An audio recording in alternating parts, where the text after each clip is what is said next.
The Atlanta Story is a podcast highlighting Atlanta's most interesting creators, entrepreneurs, and builders. I'm JC Cadet with Atlanta Ventures and co-producer alongside Jon Birdsong. In today's episode, Jon sits down with Adam Wexler, founder and CEO of PrizePicks. With over 50,000 daily active users, PrizePicks is a leading player in the daily fantasy sports industry. In today's interview, Adam shares insights from his entrepreneurial journey, the ins and outs of the fantasy sports world, what it will take in the years ahead to accelerate growth, and much more. We hope you enjoy the show and subscribe to The Atlanta Story.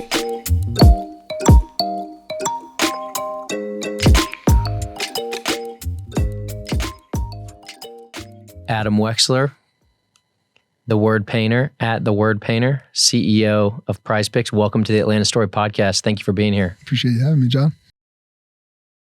Serial entrepreneur, we'll get into that, but before we go anywhere, go Dogs. Go Dogs. You are we are Bulldogs through and through, but you don't miss football and basketball.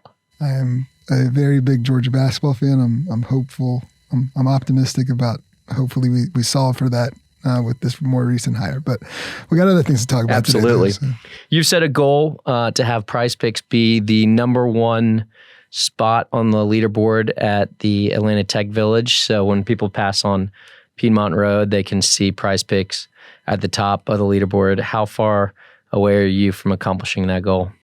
Well, I think currently, technically, we're at the bottom of the billboard, even though we more recently took over our second suite. So I would think that we're getting close to that time where, as far as taking up enough square footage. But no, the original goal was to get PrizePicks on the street sign, because my last venture that we brought into the Tech Village right when the Tech Village was going up, the sign did not exist when we had it. When we graduated and moved that business around, or moved that business down the street, never got on the sign. So it was a goal from the early days of PrizePicks that we were coming for the sign, as I liked to tell Karen back in the day. Shout out to Karen of Infinite Given. PrizePicks is daily fantasy sports where you can pick the over, under, and win up to 10x of your money. That is a very well-crafted value prop. And how did that value prop come to fruition? You want the short answer? You want the kind of extended answer? Give us the deer size, not the elephant, but not the rabbit. So, I've been in fantasy sports now for 8 years. Yes. And so this is technically our third product in the space. So in that respect, it wasn't overnight.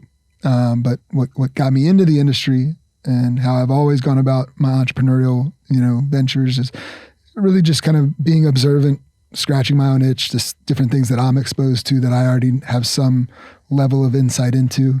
In the case of fantasy sports, every fall would roll around and I would play in multiple fantasy leagues with different friend groups.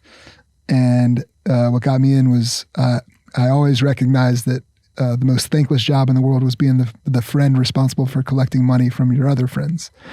So as a technology entrepreneur, why can't we try to make this person's life easier through technology? So yeah, that was our original prototype, got me into the category or into the sector. And then that was the initial problem you wanted to solve. Yep. And Karen from ATV, who was leading the community at the time, David Lightburn. I remember when, talking with them, about that struggle. I mean, David would talk about it, collecting money for March Madness pools and stuff along those lines. So it was nice to lean on, other village resources to talk things through. But we quickly realized that problem was a very seasonal problem. We quickly pivoted to taking that digital treasurer concept and applying it to a more frequent problem, which was side bets. So we're playing each other in fantasy football this weekend. Let's make things a little more interesting. We put our money, typically most leagues put a little money into the pool, $100 at the beginning of the season. Whoever wins, gets paid out by the end. At the end. That's a long time in between. So can you chop up the season and make it a little more interesting throughout? So that's where Side Prize came about. And Side Prize back in 2015 won a number of industry awards. We got selected for the Dodgers Accelerator program. So and real quick, people are doing that today anyway through Venmo and just back and forth. It's just really messy. Exactly. And to that point, I often like to take existing consumer behaviors and then just think about what the future of those behaviors may look like a little more expansive, in an expansive fashion. And so, and trying to help streamline the process, not force you to go collect the money from your friend when he's, we never agreed on that. We never shook on it, whatever it may be. So in this case, Side Prize would essentially hold the money in escrow, and we built the hooks into ESPN and Yahoo, these popular fantasy football platforms, where if you beat me, the money's going straight to your bank account without you having to chase it down. So, and that was what, 15, 16? That was basically 2015, 2016. How did you know that? How did you pivot to that from was it just the fact that the product one was seasonal? The product one was super seasonal. It really only, was a main factor beginning of football season. That was when the pain point was really acute. And then, fantasy baseball to a much lesser degree. Fantasy basketball was never much of a big thing in the season long format. So Side Prize, came about soon thereafter. And we went out to LA for the Dodgers Accelerator. Yeah, that's the background of you and Magic. On the background of your Twitter account. It is. That was day one. So it was a nice program. When we went out there, fantasy sports was on top of the world. FanDuel and DraftKings were raising hundreds of millions of dollars. And we happened to be the little darling in the industry that was coming up. We had been recognized as, rookie of the year around that time. Non-competitive because it's peer versus peer. It's peer v peer versus, Those guys, FanDuel and DraftKings, were going after the daily fantasy sports concept, but they were going after the same model, what they called salary cap. You have to construct a roster within the salary cap.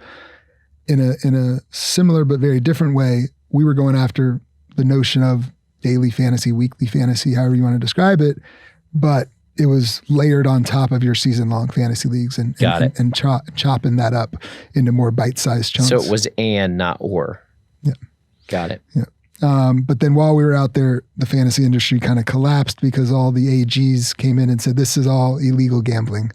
And it was a tough fall, towards the end, literally the day of our demo day out at Dodgers Stadium. I was in the dugout and somebody tapped me on the shoulder and says, did you hear the news out of New York? And literally that news was, the New York Attorney General basically said, this is all illegal gambling. And so instead of raising seven figures coming out of the program, coming back to Atlanta and scaling up, we came back to Atlanta and scaled down because the only check that we could grab right then and there was the smallest check we ever took. So it was, we were not in a great situation, but in the grand scheme of things, and I feel like I did more than just the kind of middle version of the story because I'm giving you the full background. Well, that was 2017, right? When that happened? Yep. That was 2015. Oh, 2015. It was late 2017 when PrizePicks came about. I generally knew that there would be a light at the end of the tunnel. Which, by the way, this is a reoccurring theme in your career. Probably. There is always a light at the end of the tunnel. And I wanna get into that. But before I coming back from Dodgers Accelerator, you're sitting there wondering, what's the legalese? Well, we were 6 people out there. We came back a month later. We were 1 person on salary. So next. So you still had belief. Yeah. I mean, we didn't know how challenging the environment would be, but we knew it was going to be challenging. And we tried to make one more go out of it the next fall as a team of 4 and with some interns, as well. And we were on a shoestring budget that fall of 2016 and then kind of. When you say shoestring, are you talking like $1 million? Or are you talking like $100,000? Yeah, I'm talking like we raised $125,000, 5 checks of $25,000 a piece, each of which were not betting on the business. They were betting on me to figure it out. So trying to be extremely resourceful and make some progress that following fall. Because you really, with that business, with that product, we really just had fantasy football. It was also fairly seasonal. There wasn't enough that we could get out of the other sports. Still peer-to-peer revenue model is taking a small percentage. Yeah, it was one of those where I think we were taking a small fee for kind of creating it was essentially a custom Venmo. So once again, you wouldn't have to chase the money. And so you do another year of going down that product line. Did one more year, yeah. And then heading into 2017, we said, when the light bulb go off about PrizePicks. Yep. It was so 2017 that summer. We say we're not going to come back with side prize. It just was not. It didn't look like there was a really an opportunity.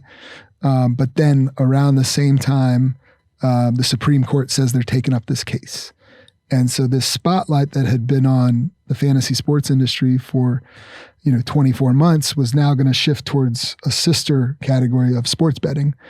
And so largely speaking, the fantasy sports industry was kind of, the dust was going to settle in my mind. And that by the dust settling, there were 20 different states or so that had written fantasy sports language. And as I would see these laws coming out, and they weren't. And are you updating the AG websites every day, trying to figure out like who rules on what? No, these were laws that were getting passed. So like FanDuel and DraftKings, as well as our trade association, were really spearheading these efforts. And where the laws were getting passed, there was never anything in these laws about the specifying the need for peer-to-peer games. Right. So I said, well, wait a second. I would consult with lawyers. Does this mean you can do games against the house? Does this mean you could rip away the other participant and facilitate, a contest? And during the side prize chapter, what we came to realize through firsthand experience, and this is where a couple years of it, really helped us, was that I would want to bet you, but you wouldn't want to accept that bet. Even if I spotted you points, which was another thing that you could do within the app, you could spot the person points and you could continue I can spot you more points. Just take it. Luitis and I went back and forth on side prize and several other folks on fantasy football. It was great. And there's still a place in the world for side prize. I want to hear about that as well on the just what takes the rake and the juice moving forward. But anyway, keep going down the story of. So we basically realized that with side prize, as an example, we had one guy who would send out 40 different proposals, and he would get like one of them accepted. So there were all these outstanding proposals. Yep. And we said, well, can we take those? We don't think he's going to beat the guy who he thinks he's going to beat. So we'll take some of that or whatever. So that's where the kind of line of thinking kind of started leading us towards, something against the house. And then fall 2017 rolls around. I had talked to enough lawyers. I had seen enough of these laws go in place that I felt confident that, the opportunity, the solution was a game against the house. The more specific question became, what is the ideal format for a game against the house? Right. And so we came out of the gates that fall with 2 different formats. And did you feel like there was new life that was breathed into the business? It was definitely, I had a good feeling about it because I also had firsthand experience with this during my college days. I don't know how much we want to go into that aspect of the story, but you really are scratching your own itch. Let's just say this was me kind of coming full circle of my entrepreneurial hustle. Got it. And so that fall, we tried out these 2 games. It became very evident that which one had a stronger business model, and quickly, focused in on that. So you got to set the lines, right? Now, if you're saying, hey, can we take these bets? Are you just pulling in from? Well, so the way it originally started was we would allow you to make predictions off of people on your fantasy roster. So we would take the lines that Yahoo was setting, that ESPN was setting. Now, a lot of people recognize those aren't the best lines, but it was a good test, breeding ground for us. And so it was around October where I teamed back up with Jay Dusker, who was an early engineer at my previous venture. And I said, I'm pretty sure I've got a pretty good idea. You found this kind of kernel of truth, gold nugget, and now you're ready to dig. And we gotta get this thing off the ground, and we're already midway through the football season. We gotta go, and the time's wasting. And so we hit the ground running, and I was at, Thanksgiving dinner with some family and showed the basics to some family. And one of my cousins who's not very big into sports, he's like, I'd play that. And I was like, okay, that's a good sign. And then, I hustled my network, seeing who would want to place this kind of action. And sure enough, there were plenty of people that I knew that were big into fantasy sports that enjoyed having some extra, action. Incentive on the line. Yep. And because the problem was that people did not want to wait for the whole season. And so that problem was something that I was trying to address in 2014. Basically late 2014 when we pivoted to Side Prize, all the way through the beginning stages of what became PrizePicks. And so PrizePicks today, you can go on and you can pick. We call them entries. Entries consist of picks. You can do anywhere from 2 to 5 in a given entry. You can mix and match sports in an entry. But all you're doing is over or under. Another thing that relates to that is that when I looked at sports betting options as a casual myself, and because I could put myself in the shoes of the people that I was trying to serve, people, just the great majority of people just don't understand minus 110, or the language of traditional sports betting. So the question became, what is the simplest type of prediction that you can do for real money? I think Giannis is going to have over 35 points tonight. And the other key difference there was I made a bet that the more popular variety of a prediction on a player was going to be over or under a line, as opposed to will Giannis score more than 3 points more than James Harden tonight. So that ironically, when I looked around the space, people naturally thought that the same type of prediction format, will the Falcons beat the Chiefs by -3, they applied that same logic to player-based predictions. And I said, no, I don't think that's going to be the more popular variety. I think the more popular variety is going to be, will he go over or under this number? And has that proven true? That was a good bet to make.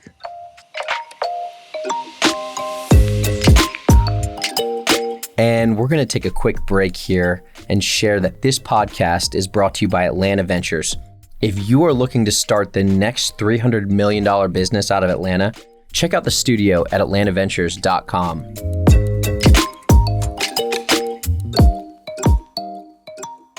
So can you share just some of the high-level metrics of PrizePicks today?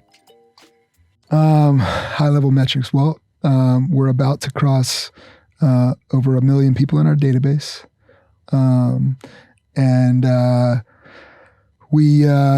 What's worth sharing? I mean, we have a very active. How many picks a night? Well, we got probably we have over 50,000 people playing on a nightly basis. We have a couple 100,000 playing on a monthly basis, so it's a very active database. Our average customer spends, depending on portion of the year, our average customer spends anywhere from $60 to $75 a night playing our game. So typically, and those are typically across, three to four entries. So about $20 or more per entry. And so football, basketball. We got about 50 sports over the course of the year. Really? Any ones that you're just like, I can't believe people are putting over-unders on that? I mean, that could be a handful of sports. We did a partnership. We did a strategic partnership with a group that is behind Highlight. Yep. Which they brand as the fastest sport in the world. It's very popular in Florida. I've been to a Highlight. Those things are dangerous. It definitely looks like it more so in person for sure when you're right up close and personal. So we are the only operator arguably in the world that does fantasy Highlight. But I think our esports is a perfect example. I mean, people are having action down on professional Counter-Strike players. And that is a very popular variety. I mean, we take... What's the over-under on that? How many kills? How many kills is the most popular. Assists is another kind of part of that, sport and kind of different type of prediction you can make. But yeah, I mean, we've got the widest selection of sports of any fantasy sports operator. We've got the deepest selection across, whether that's the number of players, the number of different things that you could predict on a given player. When you mentioned Giannis, when last playoffs last year, there was a lot of talk about how long he was taking at the free throw line during all of his free throw attempts. So literally we threw it up there because it became kind of pop culture topic. How many free throws is he going to attempt per night? How many is he going to make? Do you have team members that will analyze how many he's done in the past and then put that line up? Or we are the innovators in the entire ecosystem. We are putting up lines that don't exist in other places. So who on your team does that? Well, one of my favorite parts about our business is we've created a game that has created such a passionate kind of fan base and customer base, and we're a very data driven organization. So we know exactly how well each of our customers is performing, and when we see people that have done extremely well at our game, oftentimes they have been ultimately given a job offer because we would rather have them on our side as opposed to on the other side. It's like the CIA in cybersecurity, the best hackers, you hire them. Yeah, something like that.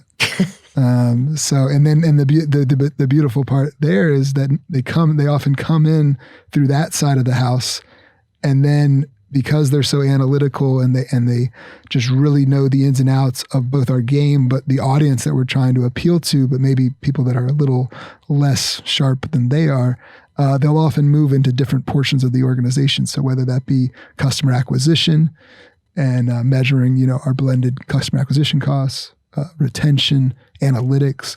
We've had people move all around the organization coming in by way of lines making, or oftentimes some of them will come in by way of our support staff because, we've always had minimums in place. For a while, you had for every entry you wanted to place, it had to be $10 or more. Post-pandemic, we brought it down to $5 when we really leaned into esports. How many employees total? Right now, we've got about 80 full-time. We've got over 30 in the Philippines that help us do round-the-clock coverage. And then we've got another 30 to 40. I think I just heard today we're over 150 collectively. Those last 30, 40 are our contractors, our part-timers. And then, we're very much a hybrid remote organization. So, everything kind of centers around the Atlanta operation. There's certain functions that we specifically try to seek out to be based out of HQ, but yeah, we're definitely all over the world when you think about it. And y'all are the house. Are there ever any moments when I guess the house really never loses, right? No, the house can lose a lot of money if they're not careful. We overall though it's a strong margin product, the way I like to describe it is, we might have a bad night. but we'll rarely kind of have a bad week when you stretch it out, and then we'll almost never have a bad month. So as long as you can handle the swings, and the swings can be, fairly significant, but as long as you can handle the swings, and for that reason, we've also been very methodical in our growth curve. We have not just said we're going to go raise a crazy amount of money and scale up overnight. We've grown the business methodically over the. What have y'all raised total? Dating back to the previous products, because it's been all one long, journey of this company. We've still to this day, 8 years in, raised less than $10 million. Wow. What we've done is we've essentially grown the business off of game profits, debt financing, which we've been fortunate to partner with two groups that do this kind of new age revenue-based financing that has proven very beneficial, especially when we think about kind of maximizing shareholder value, limiting dilution. And then lastly, strategic equity financing where it has made sense, kind of sprinkle that in over time.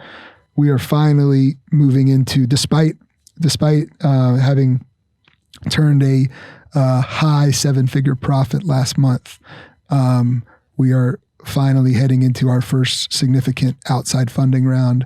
But there's a lot of motivations to do that. It's not purely for growth. And what's significant? How much? Well, just ballpark. Mid 8 figures. Okay. What? How do you stay positive in the face of adversity? Because one of the things that we didn't talk about was PrizePicks was humming along, and then sports around the world turned off. Sports around the world turned off. We can laugh about it now, but I do remember you saying this is unprecedented, and I'm moving the entire team to Barbados. But how do you stay positive in the face of adversity? One word I've heard others use to describe me that I appreciate and I think can be fitting is resiliency, and just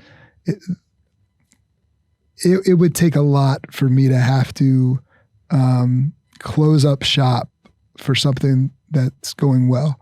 In the case of the pandemic, we got hit with a black swan event. We were, for better or for worse, we were relying on our revenue to guide us to a certain point, and we were also entering what would have at the time been our first significant outside funding round. And we got hit super hard. But I think what was helpful was that everybody on the team at the time understood how we had been building the business, or let me say it this way, was understanding of how we had built the business, and that in a way where you didn't get too far in front of your skis. What do you mean by that? We had to make, when the pandemic finally happened and one by one sports leagues around the world were turning off, it was a shell shock for all of us, but it wasn't one of those where we had to quickly trim our cash burn, because we could not, we were not going to be in a position to have a business and the answer was not to run the business into the ground. We had to get our burn into a place where we could kind of weather the storm, and we didn't know when sports were going to come back. So it was very scary. And the other thing that was quite frustrating was, even though we had a great thing going, people, that was a point in time where we needed some equity capitalization. Not enough people, for the amount of money that we were going to go raise on a certain valuation that we were seeking, we kept trimming that down. And then for all the progress we had made from the previous time we had raised to post-pandemic, we ended up just increasing the number by $2.5 million in terms of valuation. I could not, in good conscience, take money at the same number that we had taken it with a lot less progression in the business. So it had to be some form of an up round in my mind. But the people who got in the spring of 2020 got a hell of a deal. And as long as they had the conviction, if we're even going to call it that, that sports were going to be back before you knew it. How much money did you have in the bank when COVID hit? And then how did you stretch that out? Yeah, we did not have enough money in the bank. Let's just put it that way. And that's on me. But we needed to, like I said, we needed to just get our burn rate in check very, very quickly. I appreciate, everyone, on the team at the time who was understanding of, we had to make quick, rash business decisions. And of course, everybody's, we were just all hit with a brick wall. And this is a market you want to be in. It's not like this market fits your story, right? I mean, you've been in it for 8 years. You meandered into pure SaaS, right? I mean, what learnings did you take from Insightpool to PrizePicks?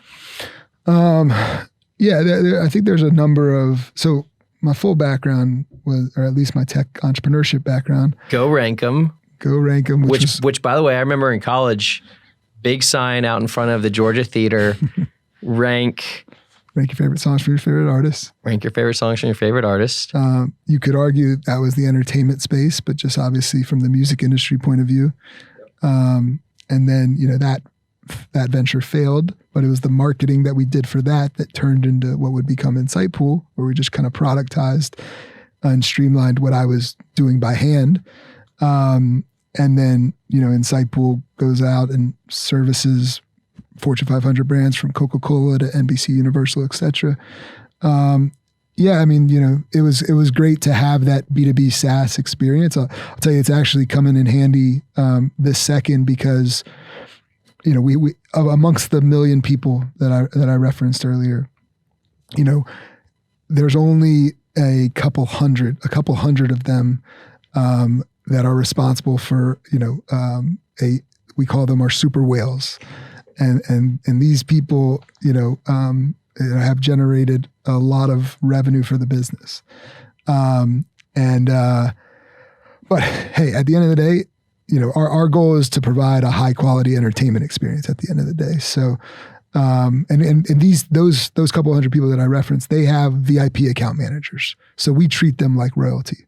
The problem is if you're the next person on that list that has not been given a VIP account manager, you're currently bucketed with everyone else. Right. So literally about 94% of our revenue is attributed to everybody below that are the people that are being managed by the VIPs, inclusive of people that are beating us. So even if we're generating a lot of revenue from you, but if you're not currently above that VIP line, then you are in the back of the line with the sharks. Right. And what we're going through the motions of right now is creating a second tier. So there's the VIP account managers. Mm-hmm. There are what I would call kind of the tiers that it's about, let's call it 3. The dolphins. I don't know if we've come up with a C description yet, but there's about 3% of our customers are contribute about a third of our revenue. Yeah. So it's that percentage that I want to treat with premium support. Sure. And what I would call, or at least I'll take a page from the B2B SaaS world, what we call customer success these days. Yep. So it would be that they get phone support. They get to the front of the line when they come in through our messaging service. But once again, right now, they're being bucketed with everybody else. So we just need to create a whole nother layer that is, it's a large portion of our revenue, and we need to treat these people the way they should be treated for the amount of money that they're spending with us.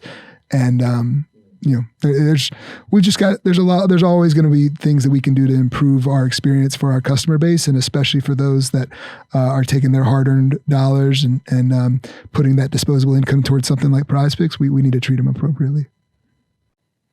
Yep. That's a good way to learn from segmentation from the Insightpool days. You might be one of the most well-rounded live sports aficionados I've ever met. There's not a big game that I haven't seen you not be there. What is the best live sports event you've ever been to? I know the concerts answers, but start with the concert. Well, one of my all-time favorite concert memories was when my favorite rock band at the time, My Morning Jacket, played the 40-watt, very small setting in Athens, Georgia, and it was a themed party. It was an Under the Sea theme, so that was quite the affair. I mean, from a sports standpoint, it would have to be the UGA National Championship most recently.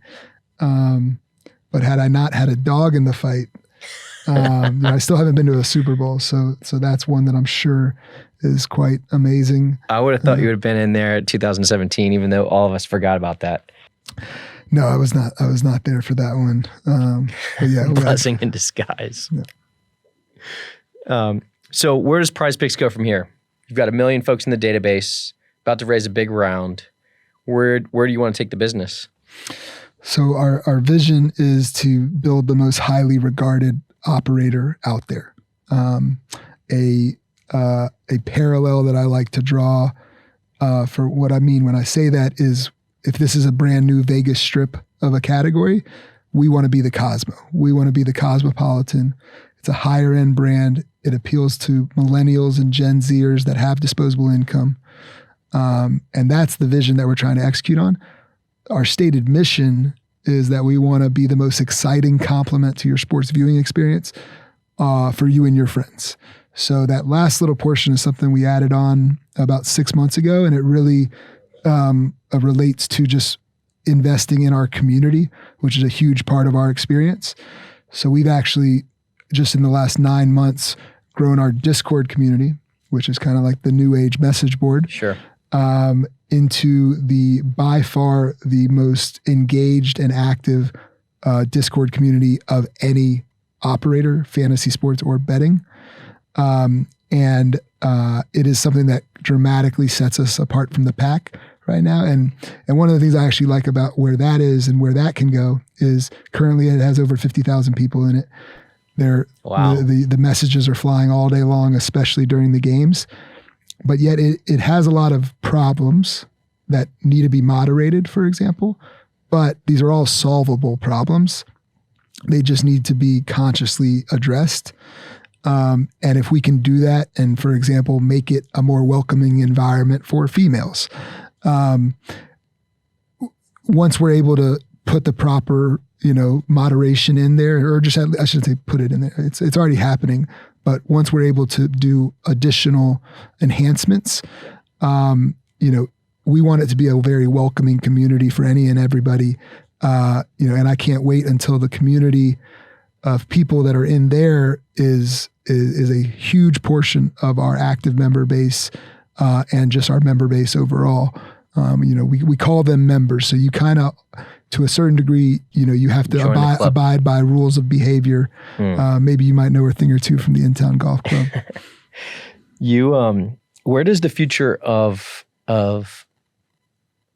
the macro political world for gambling, where do you see that going? You've been 8 years in the game. You've seen how fast laws move or don't move. What's your prediction? The approach should be that, we should all be trying to help sports fans, just allow them to be as entertained as they want to be, while being mindful of consumer protections and just everything around that topic. But so often what gets lost in the process is that a lot of the operators, have their own interests that they're fighting for. And because of that, for example, a lot of states can't pass legal sports betting laws. And as a result of that technically drives a lot of people to bet offshore illegally, technically. And so we need to be driving all of that action into the light and into a place where people can feel confident and comfortable and safe. Yeah. And but right now, because there's so much infighting amongst a lot of the operators that are competing for market share. Many of them are publicly traded businesses. What happens is it just delays the process. And unfortunately, you know, people with addiction problems, for example, are, you know, having their action, you know, betting offshore where these operators don't care about you whatsoever. And so we need to, hopefully over the next 5-10 years, just about every state will, you know, legalize sports betting and hopefully add even further clarifications to fantasy sports in a handful of states. And at that point in time, I think hopefully there will be a lot of different types of options that also come into the market, because the broader category for all of this is fan engagements. And so we just believe we've created one of the most simplified versions of real money fan engagement. And for that reason, hopefully, you know, when it's less about the marketing spend and more about the product and the experience that surrounds that, I would hope that, you know, we're in a good position when all is said and done to be a major player in this space. Agile and nimble to the current mandates that are out there. Ever changing environment. Yep. Wex, we always end the interview with a dual part question. Why Atlanta, and what has Atlanta done for you, knowing you're born and raised here? Yeah, I mean, it's a big part of it for me. You know, homegrown. You know, I was a real estate major at Georgia, and I was focused on commercial real estate, but that was mainly rooted in the fact that the culture. I mean, it's like, yeah, you know, real estate, insurance, finance. Yeah, that's what Atlanta was known for, maybe. But also, I mean, I grew up around that. My dad reported on commercial real estate transactions. My mom was a residential agent, so I just thought that would be my life too. And while I was in the program, I was like, I don't really enjoy this. And you know, what I did realize, this was back in 2007, was that a lot of industries were getting digitized at the time. And one of the first to have that dynamic was the music industry. And I was a part of the music business program at Georgia too. So I really started, you know, keeping a close eye on Pandora coming up and Shazam at the time. And there were a lot of apps. Like, that was when apps started to become a thing. You know, the smartphone was introduced. We were coming out of school. And one of the first industries that was getting a lot of attention from a consumer app standpoint was the music industry. So I thought that was pretty cool and kind of really caught my eye. But bringing it back to Atlanta, you know, I even referenced this in a response to one of my LinkedIn posts recently that, you know, David Cummings, who I think many that are tuning into this podcast may know, you know, 10 years ago, maybe even as recently as 5 years ago, would say, you know, we're trying to create a top 10 market for technology and tech startups. I forget how he would describe it. And I would always say, why not top 5? Why are we only setting our Northern Star at top 10? So I didn't think it was ambitious enough. And I've always thought that our city has all the ingredients to be extremely successful as a technology hub. And, you know, we're also, you know, I used to, you know, I liked how Stephen Fleming used to talk about it. You know, he would say, we're not trying to be Silicon Valley. You know, they have different ingredients, you know, but I like our ingredients. It just so happens that Silicon Valley's got a couple of generations that we don't necessarily have. But I think there's a big time generation that's coming up, you know, over the last decade and in the coming years. And I think when that generation starts reinvesting in the community, and all of a sudden, you know, you look back at this, you know, 20, 30 years from now, I have full confidence that Atlanta will be a top 5 hub. And I think the ingredients are only going to get stronger. And the community is going to, you know, and it doesn't hurt that population-wise, and I know this from my own business, you know, we're currently the 8th most populous state. Within the next 15 years, we're going to become the 5th most populous state. And a lot of that's attracting talent from, you know, places like New York, California, et cetera. So there's a lot of, you know, additional talent that's going to come to this city. And it's no Hopefully surprise. A Super Bowl or two. Hopefully a Super Bowl. Yeah, I think that's next on the list, right? So, yeah. Adam Wexler, thank you so much for being part of the Atlanta Story podcast. Thanks for having me, man.